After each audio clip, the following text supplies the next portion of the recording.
Aquino, may madamdaming mensahe sa kanyang mga fans. Naku po. Inihabilin na ang magiging kulay ng kanyang kabaong sa oras na siya ay mamaalam sa mundong ibabaw. Grabe. So, kumusta mga kanoyse? Welcome back sa ating munting channel, Filipinoyse. Again and again and again and again. So, from Summit Media Philippines. So, ang pamagat ng video ito, nakagadurog ng puso. Chris Aquino, inihabilin na ang nagiging kulay ng kanyang kabaong sa pamilya. So, ayun. Pati kulay ng kabaong ay sobrang detailed. At ang sabi nga dito ay, yun nga, inihabilin niya. So, yan yung panonorin natin ngayon. Kaya, bago natin simulan, huwag niyong kalimutan supportahan Summit Media Philippines.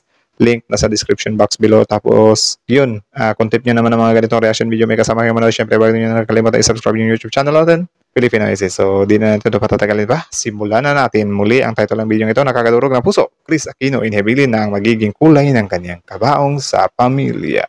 Start. Welcome back sa aking channel. Host-actress na si Chris Aquino, may madamdaming mensahe sa kanyang mga fans. Inihabilin na ang magiging kulay ng kanyang kabaong sa oras na siya ay mamaalam sa mundong ibabaw. Grabe. Panuorin at pakinggan ang bidyong ito hanggang sa uli para sa buong detalye. Anumang oras ay pwedeng makardiac arrest ang Queen of Bolivia na si Chris Aquino. Tama, sinabi niya rin yun. Actually, ang common na kabaong is white, right? At saka brown. So, yellow, I don't think so. Yellow kasi yung nasa thumbnail, men. So, yun, makinig ba tayo? Dahil sa lumalala niyang mga karamdaman. Yun. Yan ang binahagi ng premyadong TV host actress sa panayam sa kanya ng Fast Talking Boy Abunda noong isang linggo. Kinumpirma niya na meron yan yung autoimmune disease na mas lalong nagpapabagsak sa kanyang katawan. Ang dami pala, no? Ikalima raw ang pinakakontrabida sa lahat-lahat ng ito.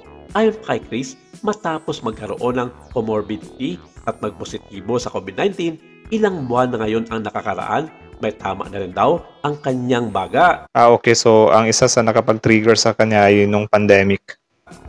Yung nakakatakot na sakit. Totoong alarming na ang nangyayari sa kanya, lalo pat sobrang bumagsak na rin ang kanyang hemoglobin, na very important daw dahil ito ang nagdadala ng oxygen sa katawan ng isang tao.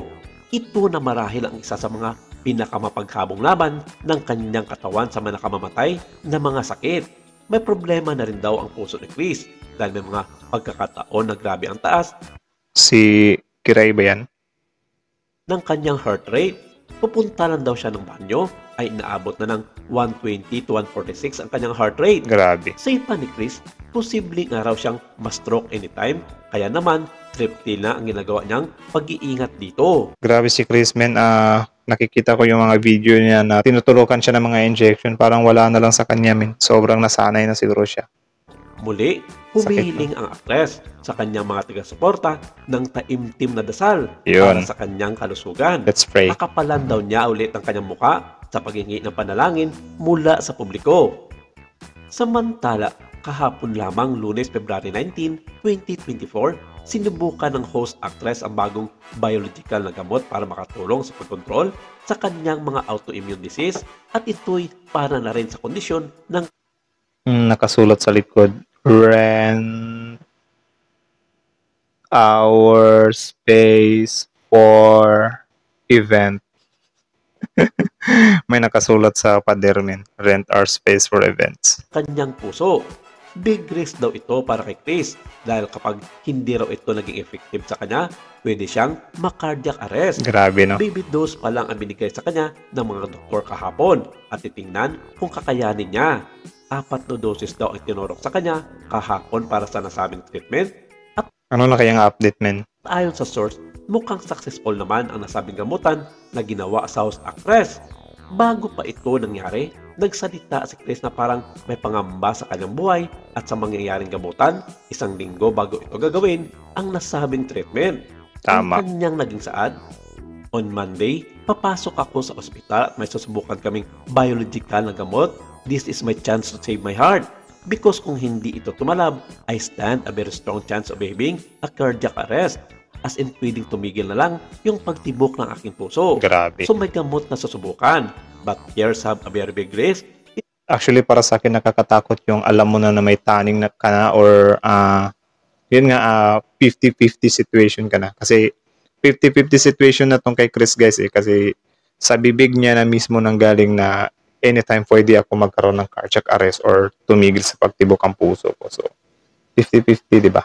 Sorry. Involved in that medicine because hindi binibigay ang gamot ito na hindi ka binibigyan muna ng steroids. Grabe. On Monday, titingnan muna nila kung kakayanin ko. Kung kakayanin ko, bibigyan ako ng pangalawang dose. I will need 4 doses of this medication. Payag pa ni Chris, itinuturing niyang biggest blessing sa kanyang birthday niya noong nakaraang February 14, Valentine's Day. Grabe. Dahil naniniwala siyang pairam na lang itong Diyos para sa kanya ang dugtungan pamuli ang kanyang buhay. Tama, Diyos lang talaga nakakaalam. Pero sa naging payag ni Christopher Min sa kanyang programa sa radyo na Christy Per Minute na mapaparinggan sa 92.3 Radio 5 True FM, So, kung Christy, saan kasama niya rito ang kanyang longtime friendie na si Romel Chica, may naging cryptic message daw itong si Chris sa kanyang BF na si Mark Libeste. Ayon daw sa mapagkatiwalaang source ni Christopher Min, pagod na raw ang host actress sa mga gamutan na ginagawa sa kanya at anumang oras ay grabe, no? Pagod na siya. Tapos, nung kay Tito Boy, I refuse to die. Maybe hindi siya literal na pagod na, no? Medyo yung katawan niya lang, or I don't know. Kasi motivated naman din si Chris Min. Or motivated ba or determinado? Like, sabi niya nga, di ba, I refuse to die. Kawan? hindi nang bumigay ang kanyang katawan. Inihabilin lamang ni Chris na kung anuman ang mangyayari sa kanya, gusto niya lamang ang simpleng pagbindisyon sa kanyang katawan. At ang habili pa nito na kulay dilaw raw ang color ng kanyang casket sa oras na pumanaw siya. Grabe. Iwan ang mundong ibabaw. Isa raw ito sa mga ipinang Parang ano siya, dilawan forever.